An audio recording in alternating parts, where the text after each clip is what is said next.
इनको प्रीएम्प्ट कर रहा हूँ मैं। हाँ। मेरा top stock to watch ITC रहेगा। आई थिंक कल आईटीसी में एक मीनिंगफुल ब्रेकआउट था, मटेरियल ब्रेकआउट था, उसकी हमने बात भी करी थी क्योंकि इसका 52 वीक लो हाई लगा था 24 जुलाई 2023 को और आज है 24 जुलाई 2024। अपने आप में ये एक पॉजिटिव है कि एक स्टॉक जो है वो एक साल का कंसोलिडेशन ब्रेकआउट करके बाहर आ रहा है और बहुत सारी ब्रोकरेजेस ने कहा है कि ये अब री रेटिंग कैंडिडेट है।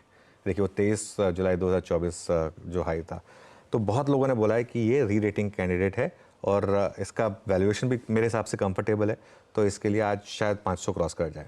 उसके बाद दो नंबर्स पर रिएक्शन होंगे एफएमसीजी में। लीवर के नंबर मुझे ठीक ठाक लगे। मैं देखिए कभी भी कोई नंबर एनालिसिस करता हूँ ना, उसमें हमेशा ये चीज़ जोड़ता हूँ कि उस सेक्टर का क्या मूव है। इस समय एफएमसीजी में मार्केट पॉजिटिव है, तो एफएमसीजी के नंबर्स को ही मार्केट उस हिसाब से रीड करने की कोशिश करेगा। बैंकों पे मार्केट नेगेटिव है तो फाइनेंशियल्स के नंबर्स मार्केट उस हिसाब से रीड करेगा। तो लीवर पर मार्केट पॉजिटिव है। एफएमसीजी में इस समय वैसे भी रौनक है। मैं रिपोर्ट पढ़ रहा था नमूरा की, मुझे नमूरा की रिपोर्ट ठीक ठाक लगी। 3200 के टारगेट दिए उन्होंने और वॉल्यूम ग्रोथ 4% ठीक है। रूरल में रिकवरी हो रही है, ये बड़ा पॉजिटिव है और बजट में जो रूरल पर फोकस है मेरे ख्याल से ये इन एफएमसीजी कंपनियों के लिए बड़ा पॉजिटिव होने वाला है। तो इसकी वजह से लीवर को मैं ग्रीन में लेकर चल रहा हूँ। यूनाइटेड स्पिरिट्स को मैं ग्रीन में लेकर चल रहा हूँ। बीरू यहाँ पे सिर्फ इसलिए नहीं, वैसे इन जनरल मतलब नंबर्स अच्छे हैं यूनाइटेड स्पिरिट्स के, ठीक है ना। Q1 के नंबर्स, रेवेन्यू बढ़ा 3.5%, एबिटा 458 करोड़, 405 करोड़ का एस्टिमेट था मंगलम का, उसके हिसाब से काफ़ी अच्छा है। और एस्टिमेट जो मार्जिन है वो भी 17.3 के मुकाबले 19.5%।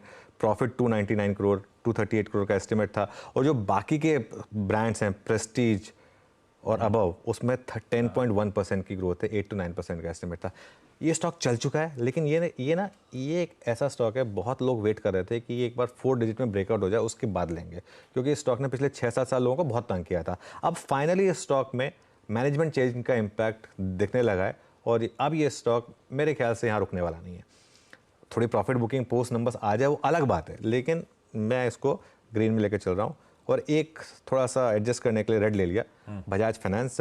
बजाज फाइनेंस रेड इसलिए ले लिया क्योंकि क्वार्टरली अपडेट के बाद वैसे भी स्टॉक थोड़ा सा कंसोलिडेशन दिखा भी रहा था और नंबर्स में ऐसा कोई वाव फैक्टर नहीं। जो बजाज फाइनेंस वाले नंबर्स होते हैं ना, वो वाला नंबर नहीं है कि आपको सीधा 10% का जंप दिखा दे। सिर्फ इसके लिए रेड लिया है मैंने यहाँ पर। जेफरीज की रिपोर्ट है, टारगेट उन्होंने कट किया है, 7780 का टारगेट किया है, 92 to 60 से कम करके, क्योंकि मुनाफा 14% बढ़ा, लेकिन देखिए अनुमान से थोड़ा कम था और क्रेडिट कॉस्ट बढ़ी है इनकी, तो इसके लिए। और जो सबसे बड़ी दिक्कत है, जो सारे फाइनेंशियल्स के लिए दिक्कत है, आगे जाके एनआईएम कम होंगे।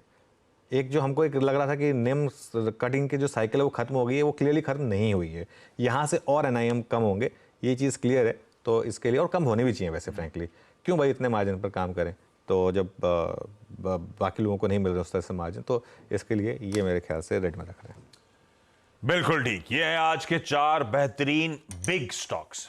एफएमसीजी का बड़ा तड़का, और वो पॉकेट कल स्पीच शुरू हुई थी, पहला अनाउंसमेंट था मेरे ख्याल से वो एग्री और स्किलिंग को लेकर, वहीं से एफएमसीजी जो घूमना शुरू हुआ उसका पलटा नहीं था।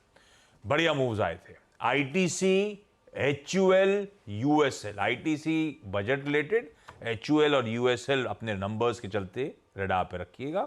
और बजाज फाइनेंस के रिजल्ट्स इन लाइन टाइप फीके से हैं, तो शायद आज थोड़ा सा दिक्कत में आता हुआ ये काउंटर नजर आए।